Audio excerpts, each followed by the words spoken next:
Hello everyone, I am Mofizul Islam, Assistant Professor in Mechanical Engineering. The course subject is Air Conditioning and Refrigeration. I have discussed in my last video the topic Vapor Compression Refrigeration System. The left part will be covered in this video lecture. Different vapor compression refrigeration system with respect to state of the refrigerant.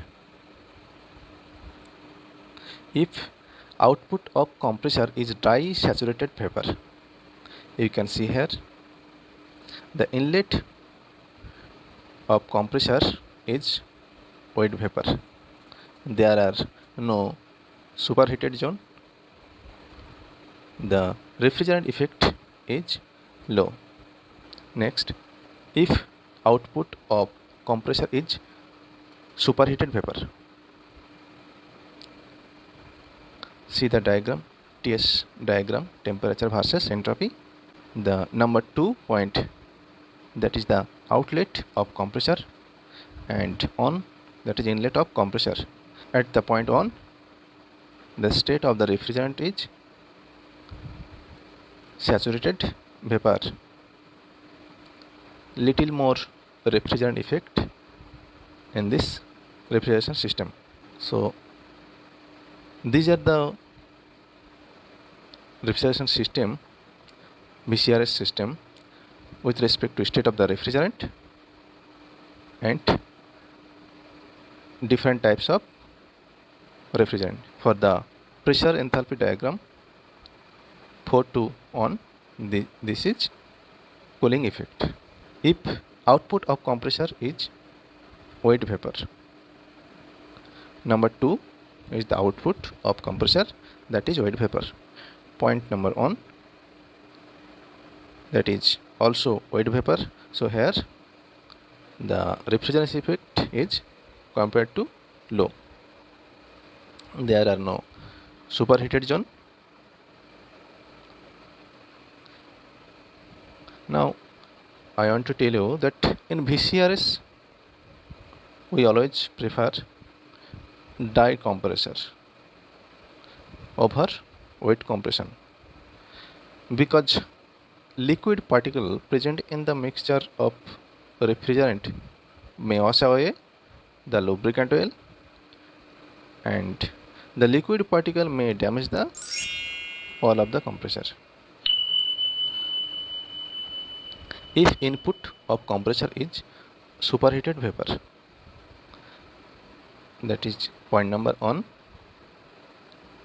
you can see the diagram, and outlet of the compressor is also a superheated vapor. So the zone, superheated zone, is very much area, and refrigerant effect is compared to more. There are two constant pressure, that is condensation pressure and evaporator pressure.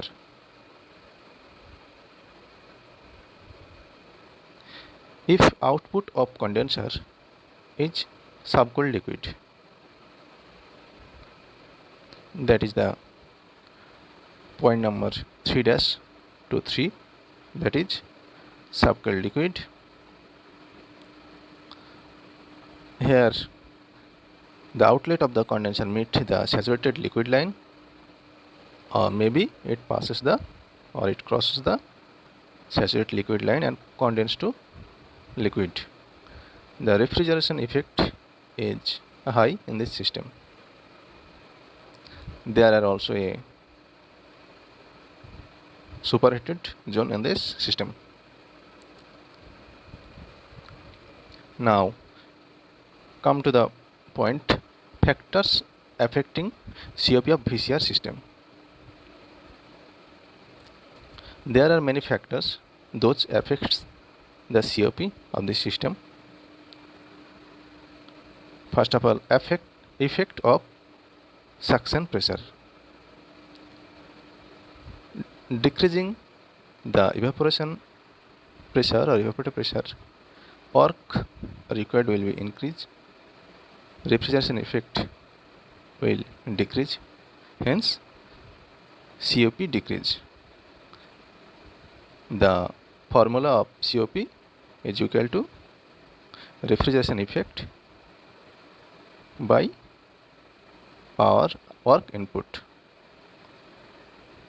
You can see the diagram here also. So if refrigeration effect is decreasing and work input is increasing, obviously COP will decrease. Next, effect of increasing the condenser pressure. Here 2 to 3, that is condenser pressure, and after increasing it reaches 2 dash to 3 dash. So refrigeration effect decreases, work required increase, hence COP decrease. Effect of evaporator and condenser temperature. Evaporator temperature decreases and condenser temperature increases here, then the result get work required increases, very much increases. Look at the diagram, and refrigeration effect decreases, hence COP decreases. Effect of superheated vapor after evaporation. Here refrigeration effect will increase and work required also increase, hence COP may decrease or increase, it depending upon the refrigerant. For refrigerant R12, the COP will increase, and for refrigerant NH3 ammonia, the COP will decrease. Effect of subcooling, that is the position 3 to 3 days. So obviously refrigerating effect increase, and here no change in work input, so COP will increase. There are some advantages in this system. These are smaller size for capacity of refrigeration, less running cost, large range of temperatures available, high COP, less complex in design and operation. There are some disadvantages also: high initial cost and leakage of refrigerant. So thank you for this session.